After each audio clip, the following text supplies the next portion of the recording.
Professor Patrick McGorry, AO, Australian of the Year 2010, is the Executive Director of Origin Youth Health Research Centre and Professor of Youth Mental Health at the University of Melbourne.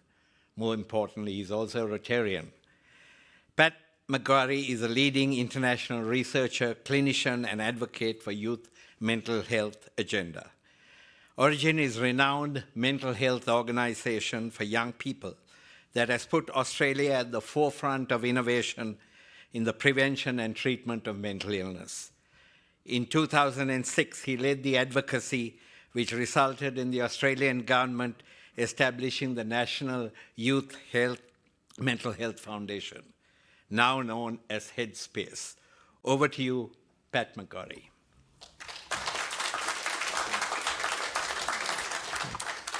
Well, hello everyone.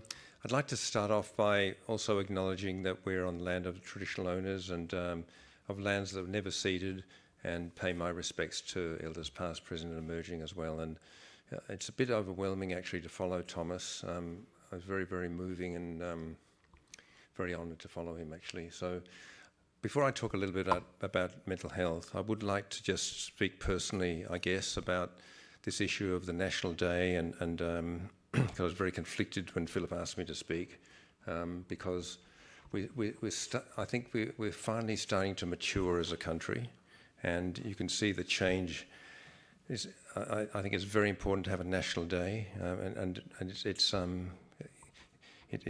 potentially unifying and very uplifting sort of experience, which I think it still can be today. I hope. I want to be really positive, but. The trouble is, it's linked to something that's deeply divisive, as we can all see, I think, increasingly. So we've got to separate the two things. There's different.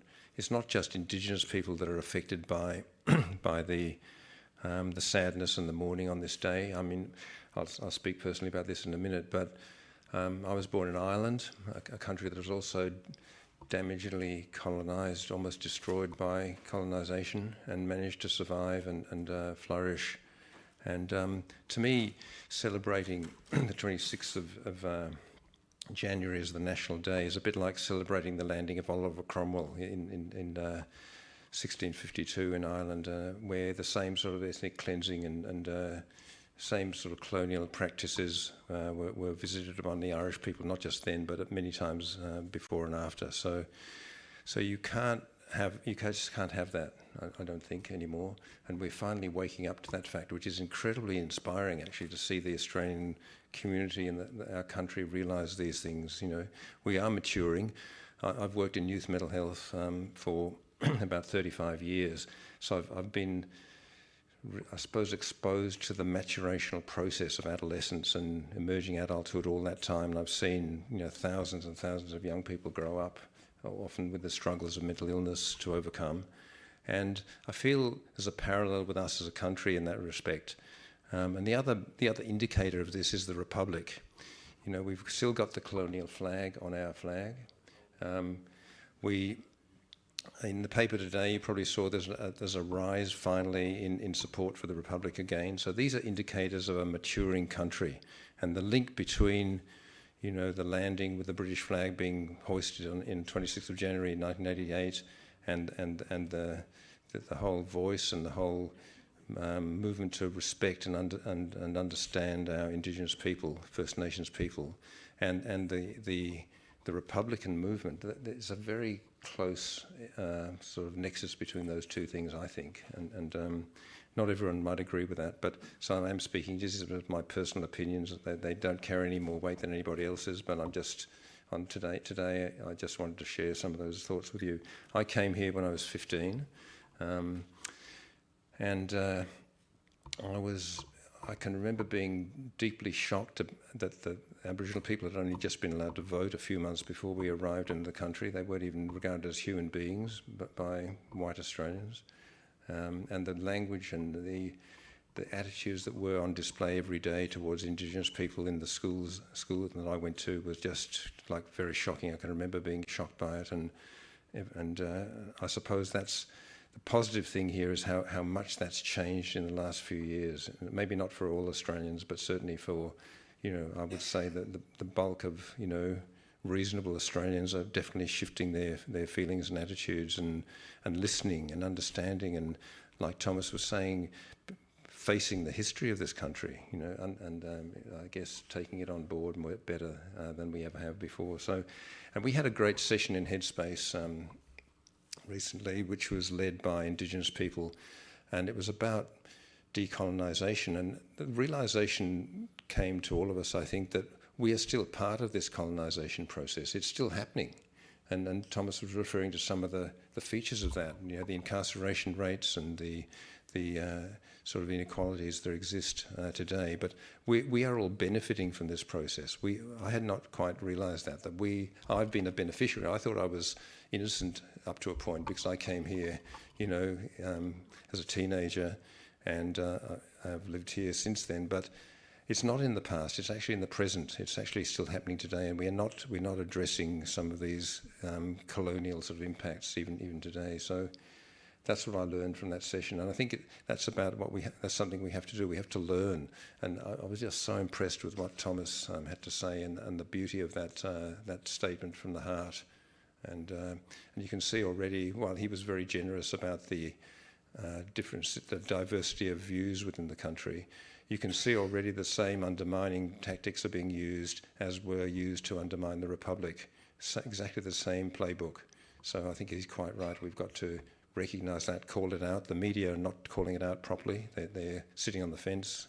And so that's just some personal thoughts today. And maybe everyone here doesn't agree, but that's fine. I just wanted to share them.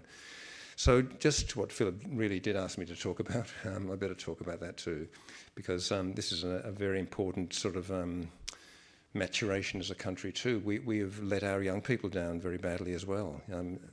We've neglected them. We've actually supported policies over the last, not just us, the whole Western world, policies that have actually given a very raw deal to our emerging adults, financially, in terms of the planet, in terms of the safety and security of their lives, and that they're suffering. We've seen a 50% rise in mental ill health in young people over the last 15 years in this country, as measured by the ABS National Mental Health Survey, which was released last year. The pandemic in particular gave it a good kick along. Young people bore the brunt of the damage of the restrictions and all the measures taken to save the lives of people of my age, during the pandemic, and they've suffered a lot with the disruption to their vocational pathways, financially, and lots of other ways. And now there's no money left to repair that damage. Apparently, if we listen to our treasurers and especially federal treasurer, we're going to struggle to actually repair that damage. So. In Victoria, I think the state government deserves a fair bit of credit. They actually faced the truth on mental health when the Premier described the mental health system in this state as broken, and held a Royal Commission which was embraced incredibly well by the Victorian public, 12,500 submissions, and I guess a real acknowledgement of the truth of the neglect of the mentally ill. Which is most of us actually. Most of us across the lifespan will be affected by mental ill health at some point, if not us, our families. So it's a really grassroots issue which is being treated differently, or has been treated differently from physical illness. Cancer consumes about 30% of the health budget, mostly in the over 50s. Mental health consumes about 7% of the health budget and about 4% of the Medical Research Future Fund. So you're seeing gross neglect, inequalities in the mental health field, which affects everybody. It affects the cohesion and strength of the society. We're going to depend on these young people and producing and contributing in a cohesive way to our futures. And if we don't look after them properly, then it's our funeral, in many ways. It's also their funeral, because people with mental illness die 15 to 20 years earlier than everybody else, just like the Indigenous people, and for some of the very similar reasons. So I think this is another huge public health and social challenge for all of us, just alongside the whole First Nations and recognition and all of that reform as well. So, you can see that these issues require a fair bit of passion, but also political skill and I suppose the mission-based approach to reform. And so I think, again, full of admiration for Thomas and what he and his friends are actually involved in, and give them 110% support over the next few months. So thank you very much for listening.